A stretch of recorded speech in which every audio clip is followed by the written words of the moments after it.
बाके बिहारी जी का दरबार, जहां अर्जी नहीं सिर्फ हाजिरी लगती है। ब्रज की पावन भूमि में एक बहुत ही सुंदर बात कही जाती है। बिहारी जी के दरबार में जो कोई अर्जी नहीं लगाता, यहाँ तो केवल हाजिरी लगाई जाती है। कहा जाता है कि वृंदावन कोई अपनी इच्छा से नहीं पहुंचता, बल्कि जब बाके बिहारी जी की कृपा होती है तभी किसी को वहां आने का सौभाग्य प्राप्त होता है। अगर आपको लगता है कि आपने अपनी योजना बनाकर वृंदावन की यात्रा की थी, तो ब्रजवासी बड़ी सहजता से कहते हैं, बिना ठाकुर जी की इच्छा के तो एक पत्ता भी नहीं हिलता, फिर कोई वृंदावन कैसे पहुंच सकता है। जब बिहारी जी का बुलावा आता है, तभी इंसान दुनिया की व्यस्तताओं को पीछे छोड़कर उनकी गलियों की ओर खींचा चला आता है। उनकी मोहक मुस्कान और नशीली चितवन ऐसी है कि जो एक बार उनके प्रेम में बंध गया, वह बार बार वृंदावन आने की इच्छा करने लगता है। कई लोग कहते हैं कि बाके बिहारी जी के दर्शन केवल आंखों से नहीं, बल्कि हृदय से होते हैं। जब भक्त पहली बार उनके सामने खड़ा होता है, तो शब्द अपने आप मौन हो जाते हैं और मन केवल उनके स्वरूप में खो जाता है। बाके बिहारी जी की प्रकट होने की कथा भी अत्यंत अद्भुत और दिव्य मानी जाती है। यह कथा किसी शिल्पकार की बनाई मूर्ति से नहीं, बल्कि भक्ति, संगीत और प्रभु से प्रारंभ होती है। लगभग 16वीं शताब्दी में वृंदावन का निधिवन एक शांत और आध्यात्मिक स्थान हुआ करता था। वहीं महंत, संत, भक्त और संगीताचार्य स्वामी हरिदास जी अपने आराध्य राधा कृष्ण का भजन किया करते थे। स्वामी हरिदास जी केवल एक संत ही नहीं थे, बल्कि भारतीय संगीत परंपरा के महान आचार्य भी थे।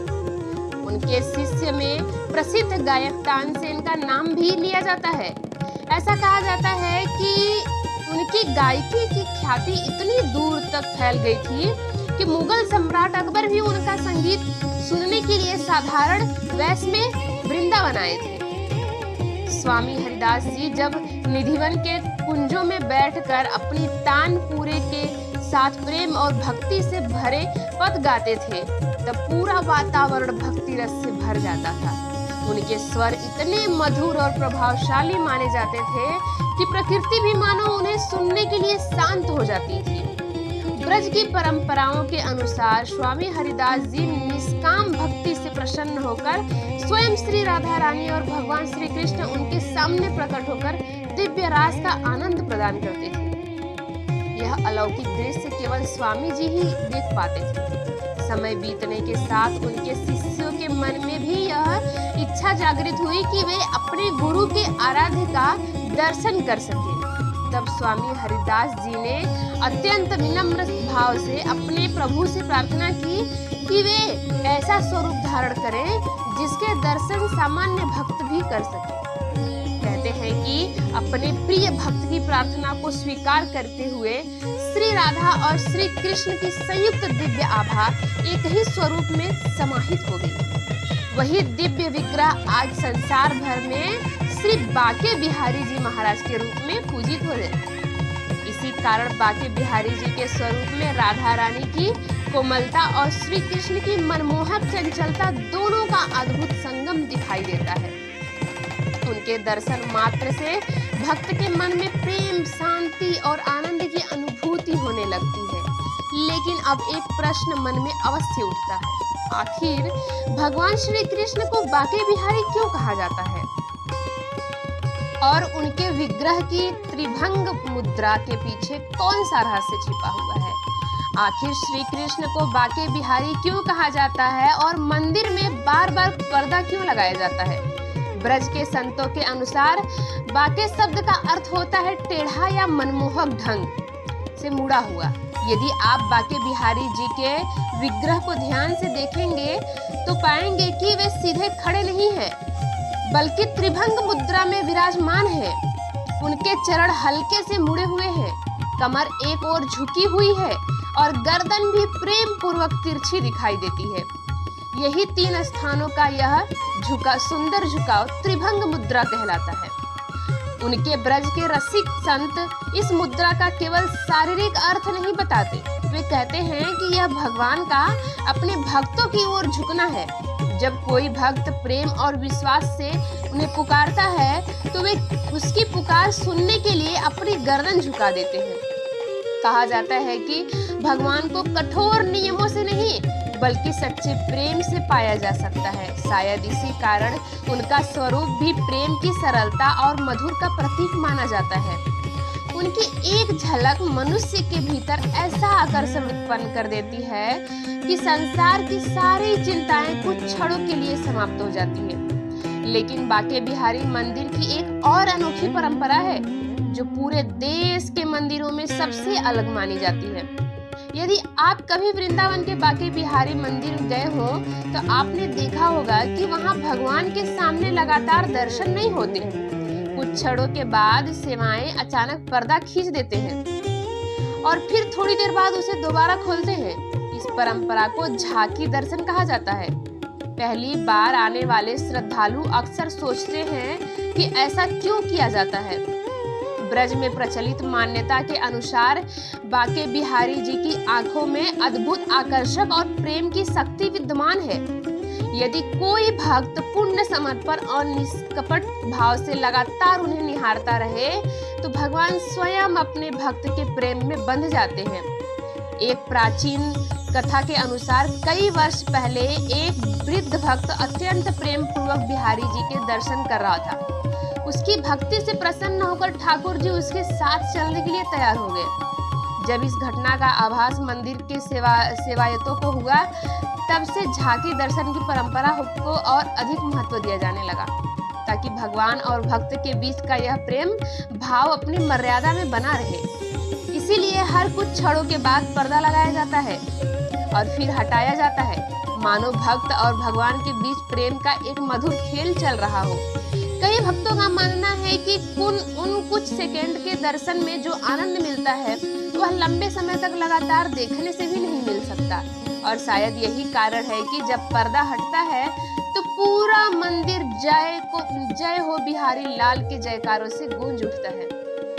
लेकिन बांके बिहारी मंदिर के सबसे आश्चर्यजनक बात अभी बाकी है। आखिर यहाँ सुबह की मंगल आरती क्यों नहीं होती है, जबकि लगभग हर मंदिर में भगवान को ब्रह्म मुहूर्त में जगाया जाता है। तब वृंदावन के बिहारी जी को देर से क्यों उठाया जाता है? भारत के अधिकांश मंदिरों में भगवान को ब्रह्म मुहूर्त में जगाया जाता है। शंख और घंटियों के साथ उनकी मंगल आरती की जाती है। लेकिन वृंदावन के बांके बिहारी मंदिर की परंपरा बिल्कुल अलग है।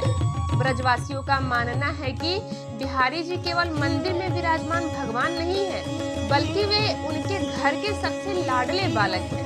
उन्हें उसी वात्सल्य भाव से सेवा और स्नेह दिया जाता है जैसे कोई माँ अपने छोटे बच्चे का ध्यान रखती है। निधिवन की प्राचीन परंपराओं के अनुसार ऐसा माना जाता है कि श्री बांके बिहारी जी रात्रि में दिव्य रास विहार के लिए निधिवन पधारते हैं।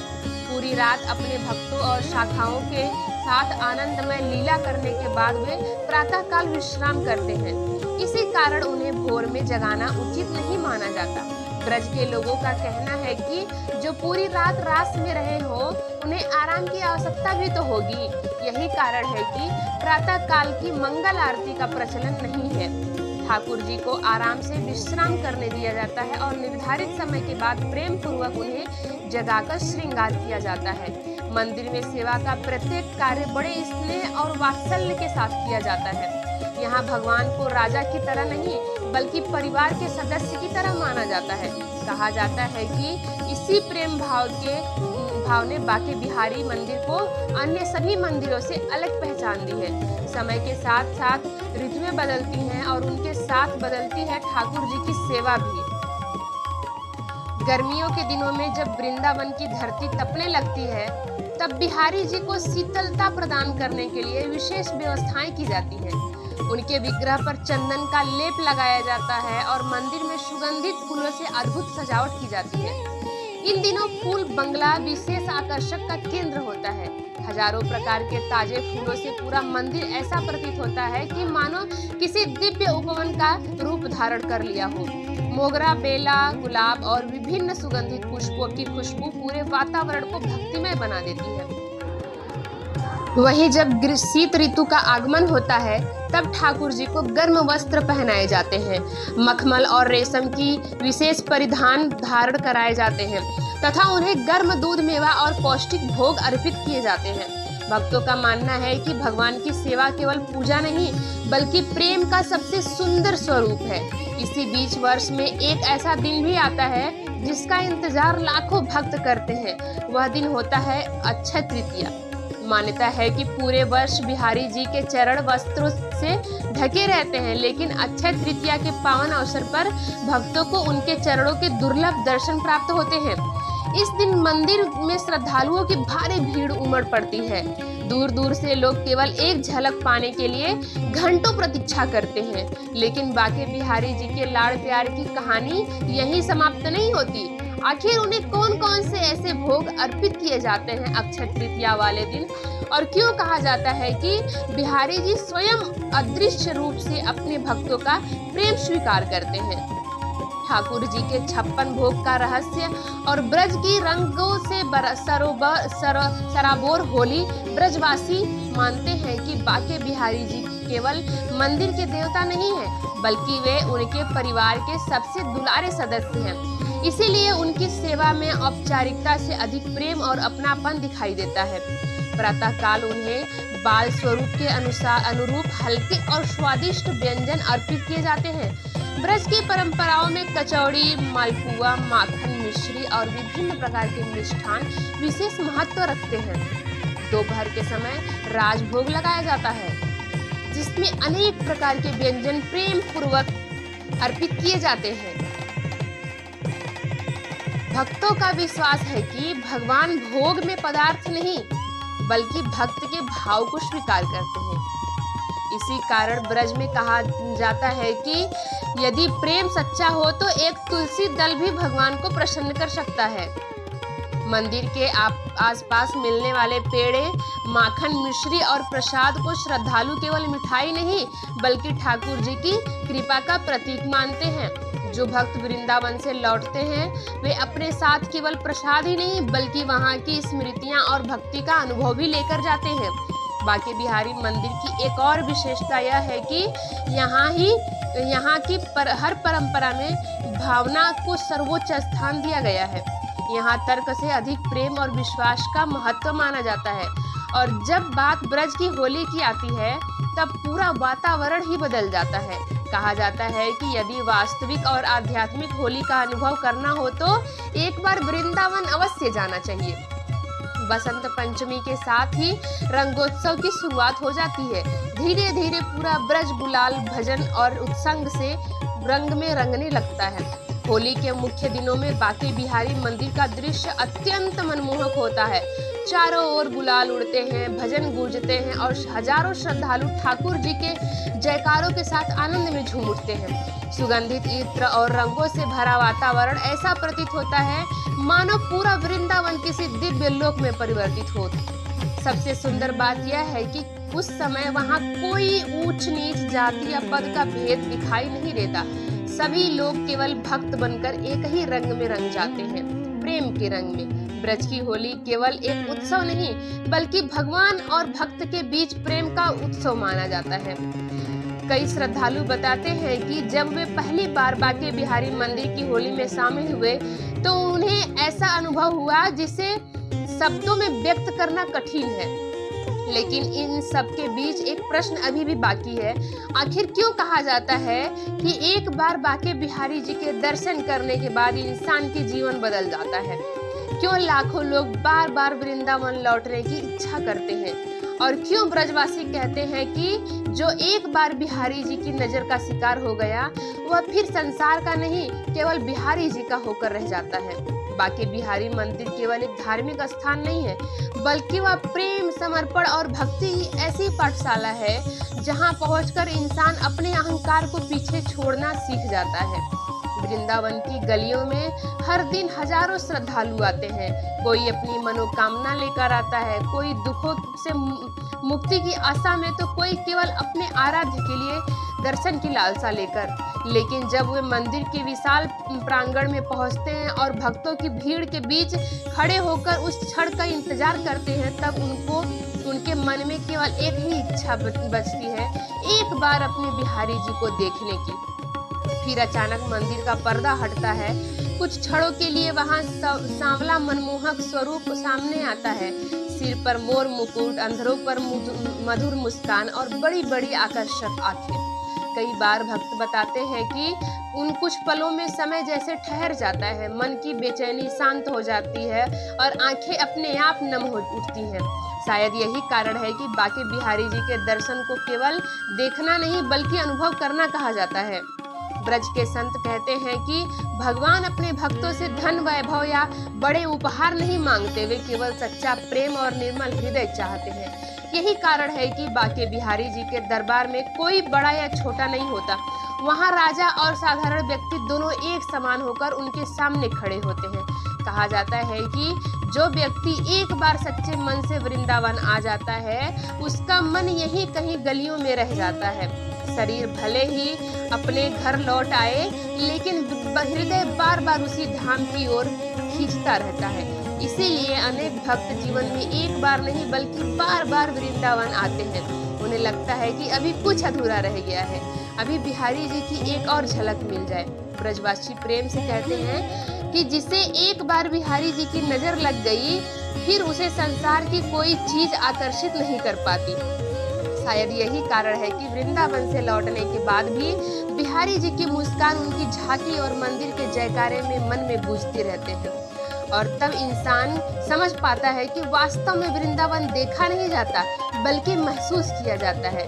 सच ही कहा गया है कि बिहारी जी के दरबार में मांगा नहीं जाता, बस हाजिरी लगाई जाती है। मगर अगर आपके जीवन में भी कभी बिहारी जी का बुलावा आए तो उसे सौभाग्य समझकर अवश्य स्वीकार कीजिए, क्योंकि ब्रजवासी आज भी यही कहते हैं कि बिना बुलावे के कोई वहां नहीं जाता।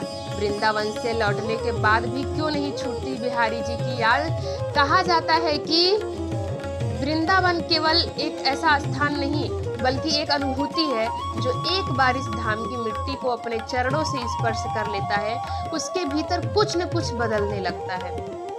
जब कोई भक्त बांके बिहारी जी के दर्शन करने अपने घर लौटता है तो बाहर से सब कुछ पहले जैसा दिखाई देता है, लेकिन उसके भीतर का संसार बदल चुका होता है।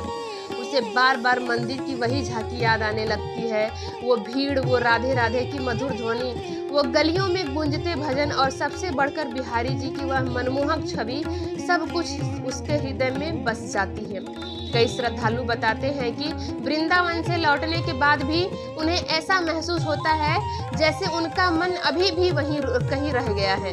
ब्रज की गलियों की एक विशेषता है कि यहाँ आने वाला व्यक्ति केवल दर्शन करके वापस नहीं जाता, बल्कि अपने साथ एक अलग शांति और प्रेम का अनुभव लेकर जाता है।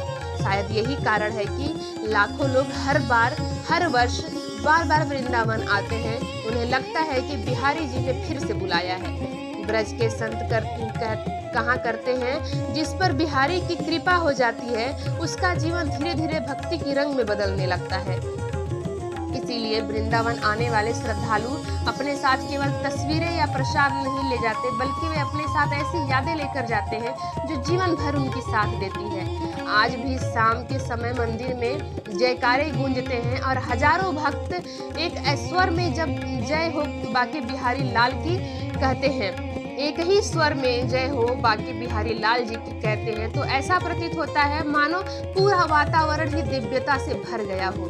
और शायद यही बांके बिहारी जी की सबसे बड़ी लीला है। वे अपने भक्तों के कुछ मांगने नहीं, अपने भक्तों से कुछ भी नहीं मांगते, बल्कि प्रेम देकर उन्हें अपना बना लेते हैं। इसीलिए ब्रज में आज भी बड़े प्रेम से कहा जाता है, बिहारी जी के दरबार में अर्जी नहीं लगती, केवल हाजिरी लगती है।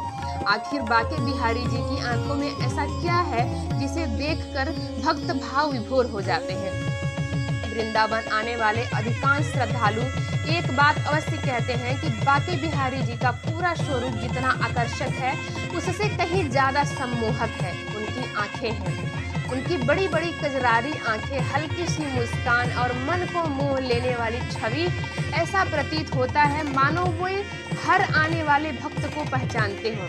ब्रज के रसिक संत कहते हैं कि बिहारी जी की आंखें केवल देखने के लिए नहीं, बल्कि वे अपने भक्तों पर प्रेम बरसाने का माध्यम है। शायद यही कारण है कि जो भी भक्त सच्चे मन से उनके पास सामने खड़ा होता है, उसे ऐसा महसूस होता है मानो ठाकुर जी सीधे उसे की ओर देख रहे हैं। कई भक्त अपने अनुभव साझा करते हैं, बताते हैं कि पहली बार दर्शन के समय उनकी आंखों से अपने आप आंसू निकलने लगे थे। उन्हें समझ ही नहीं आया कि यह भावुकता थी, आनंद था या फिर अपने आराध्य से मिलने का सुख। ब्रज में एक प्रसिद्ध मान्यता है कि बिहारी जी की एक कृपा दृष्टि मनुष्य के जीवन की दिशा बदल सकती है। हालांकि इन मान्यताओं का आधार श्रद्धा और विश्वास है, लेकिन लाखों भक्त अपने अनुभव में इस प्रेम को समूह महसूस करते हैं। इसी कारण मंदिर में आने वाले श्रद्धालु केवल अपनी इच्छाएं लेकर नहीं आते, बल्कि अपने मन की बातें भी बिहारी जी के चरणों में छोड़ जाते हैं। कहते हैं जब संसार में कोई आपकी बात न समझे, तब वृंदावन जाकर बाके बिहारी जी के सामने कुछ क्षण शांत से बैठ जाइए, क्योंकि वहाँ शब्दों की आवश्यकता नहीं पड़ती। भक्त और भगवान के बीच का संबंध केवल भावों से जुड़ जाता है। शायद यही कारण है कि ब्रज की गलियों में आज भी हर आने वाला व्यक्ति राधे राधे कहकर एक दूसरे का स्वागत करता है। बाके बिहारी मंदिर से जुड़े कुछ रहस्य और मान्यताएं जिन पर आज भी ब्रजवासी अटूट विश्वास करते हैं। वृंदावन का बाके बिहारी मंदिर केवल अपनी भव्यता और प्राचीन इतिहास के लिए प्रसिद्ध नहीं है, बल्कि यहाँ की अनेक मान्यताएं और परंपराएं भी लोगों के मन में विशेष स्थान रखती हैं। ब्रजवासियों का विश्वास है कि बिहारी जी आज भी अपने भक्तों के प्रेम का उत्तर देते हैं। यही कारण है कि यहाँ आने वाला हर व्यक्ति अपने साथ कोई न कोई अनुभव लेकर लौटता है। कई श्रद्धालु बताते हैं कि जब वे पहली बार मंदिर में पहुंचे तो उन्हें ऐसा लगा मानो कोई अदृश्य शक्ति उन्हें अपने पास खींच लाई हो। कुछ लोग इसे संयोग मानते हैं तो कुछ इसे ठाकुर जी का बुलावा कहते हैं।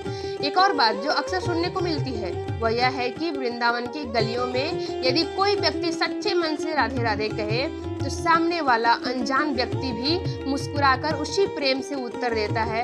यही ब्रज की सबसे बड़ी पहचान मानी जाती है। बाके बिहारी जी की सेवा परंपरा भी सदियों से चली आ रही है।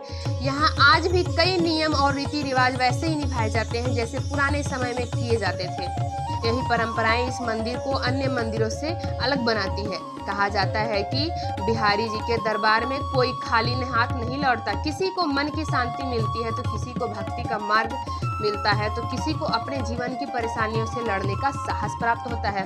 हालांकि हर व्यक्ति का अनुभव अलग होता है, लेकिन एक बात लगभग सभी श्रद्धालुओं के मन में समान होती है। वृंदावन से लौटने के बाद भी उनका मन बार बार वहीं जाने के लिए व्याकुल रहता है। ब्रज के संत कहते हैं कि भगवान को पाने का सबसे सरल मार्ग प्रेम और समर्पण है। जब मन में अहंकार समाप्त हो जाता है तभी सच्ची भक्ति का जन्म होता है। शायद यही कारण है कि लाखों लोग संसार की भागदौड़ से कुछ समय निकालकर वृंदावन आते हैं और कुछ क्षण के लिए अपने आराध्य के चरणों में बिताकर एक नई ऊर्जा के साथ वापस लौटते हैं। आज भी शाम के समय जब मंदिर के जयकारे गूंजते हैं तब ऐसा लगता है मानो सदियों पुरानी भक्ति परंपरा आज भी उसी जीवंतता के साथ आगे बढ़ रही है। क्या सचमुच बाके बिहारी जी अपने भक्तों के साथ चलते हैं? ब्रज की लोक कथाओं में छिपा प्रेम का रहस्य। वृंदावन की भूमि केवल इतिहास और मंदिरों के लिए भी प्रसिद्ध नहीं है, बल्कि यहाँ की लोक कथाएं और भक्तों के अनुभव भी पीढ़ी दर पीढ़ी सुनाए जाते हैं। ब्रज में एक मान्यता बहुत प्रसिद्ध है कि बाके बिहारी जी अपने भक्तों के प्रेम के इतने अधीन है कि वे सच्चे मन से पुकारने वाले भक्त को कभी निराशा नहीं करते।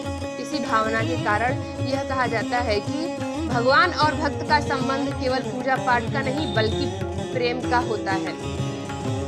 पुराने समय से ब्रज में अनेक ऐसी कथाएं सुनाई जा रही हैं जिनमें बताया जाता है कि बिहारी जी ने अपने भक्तों की रक्षा की, उनकी पुकार सुनी और कठिन समय में उन्हें सहारा दिया। इन कथाओं को लोग श्रद्धा और विश्वास के साथ सुनते हैं। कहा जाता है कि जब भक्त पूरी निष्ठा और प्रेम के साथ अपने आराध्य को याद करता है, तब उसे अपने जीवन में एक अद्भुत शांति का अनुभव होने लगता है।